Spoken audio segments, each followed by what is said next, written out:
ಅಂದ್ರೆ ಈಗ ನಿಮ್ಮ ಮನೆಗ್ ಬಂದಾಗ ಇಲ್ಲಿಗ್ ಬಂದಾಗ ಅಮ್ಮ ಹೇಳೋದುಂಟಾ ಚಂದನ ಹಾಗ್ ಮಾಡ್ತಾಳೆ ಹೀಗ್ ಮಾಡ್ತಾಳೆ ಅಂತ ನಿಮ್ ಬಗ್ಗೆ ಕಂಪ್ಲೇಂಟ್ ಏನಾದ್ರು? 100%. ಓಕೆ.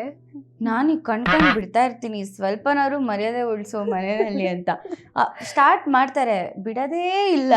ಸುಮ್ಮನಿರಮ್ಮ, ಆಯ್ತು ಬಿಡಮ್ಮ, ಇವಾಗ ಏನಮ್ಮ ಅಂತ ನಾನು ಒಂದ್ಸತಿ ಎಗರಾಡಿದ್ಮೇಲೆ ಸುಮ್ಮನಾಗೋದು.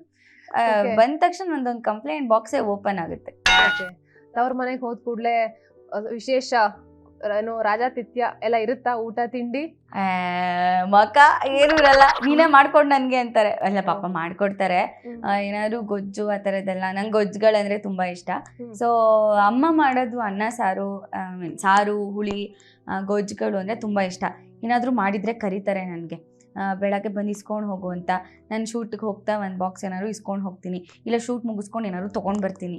ಅದೆಲ್ಲ ಮಾಡ್ತಾರೆ ಪಾಪ. ಏನಿದ್ರು ಬೆಳಗ್ಗೆ ಏನು ಬೇಕು ಹೇಳು ಮಾಡ್ಕೊಡ್ತೀನಿ ಅಂತ ಹೇಳ್ತಾರೆ. ಅವರು ವರ್ಕಿಂಗ್ ಇರೋದ್ರಿಂದ ಇದಾಗಲ್ಲ. ಒಂದೊಂದು ಸತಿ ಏನಾದ್ರು ಕಟ್ಲೆಟ್ ಅವ್ರಿಗೆ ಕಟ್ಲೆಟ್ ನಾನು ಮಾಡೋದು ಇಷ್ಟ.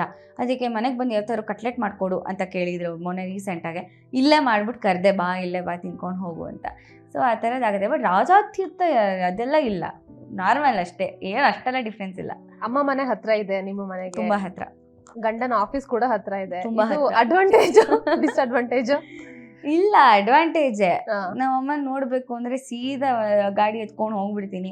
ಆಮೇಲೆ ಏನು ಅವ್ರು ಏನಾದ್ರು ಮಾಡಿದ್ದಾರೆ ಅಂದ್ರೆ ನನ್ಗೆ ಇಸ್ಕೊಂಬರಕ್ಕೆ, ಅವ್ರನ್ನ ಕರ್ಕೊಂಡು ಹೋಗಕ್ ಬಿಡಕ್ಕೆ ಅದಕ್ಕೆಲ್ಲ ಈಸಿ ಆಗುತ್ತೆ. ಸೊ ಅದಕ್ಕೋಸ್ಕರನೇ ಇನ್ನೂ ಹತ್ರ ಕರ್ಸ್ಕೊಂಡಿದ್ದು. ನಾನು ರಾಜಾಜಿನಗರ್ ಬಿಟ್ಟು ಕಳ್ಸಲ್ಲ ಅಂತ ಫಿಕ್ಸ್ ಆಗಿದ್ದೆ. ಮನೆ ಚೇಂಜ್ ಮಾಡುವಾಗ್ಲೂ ರಾಜಾಜಿನಗರಲ್ಲೇ ಬೇಕು ನನಗೆ, ನಾನೇ ಹುಡುಕ್ತೀನಿ ಅಂತ ಇದೇ ಸುತ್ತಮುತ್ತನೇ ಹುಡುಕಿ ಇಲ್ಲೇ ಇರಿಸ್ಕೊಂಡಿದ್ದು. So advantage.